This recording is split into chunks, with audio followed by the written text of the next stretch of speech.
réew mi bañ naa dootuñu nangu kenn jaay nu réew mi bañ naa déet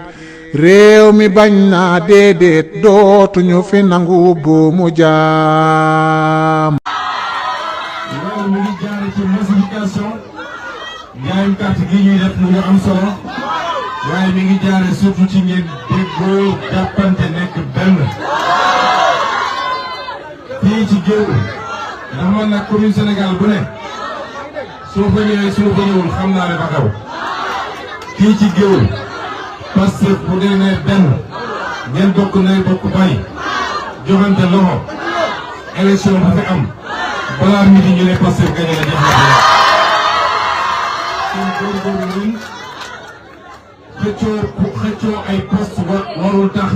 ñu fàtte lan mooy sens li ñu nekk mooy projet bi ñu yor projet bi moo jiitu nit ñi projet bi moo ëpp solo nit ñi kon nit waaye bu waree jiital boppam ci projet bi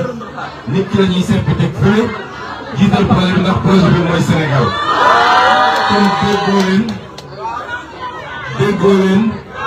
mànkoo leen bu dee liggéeyu parti bi parti dafa am nu mu organisé woo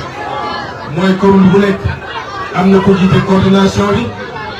département bu nekk am na ku jiite section bi ci commune département bu nekk am na ku jiite coordination bi fii nag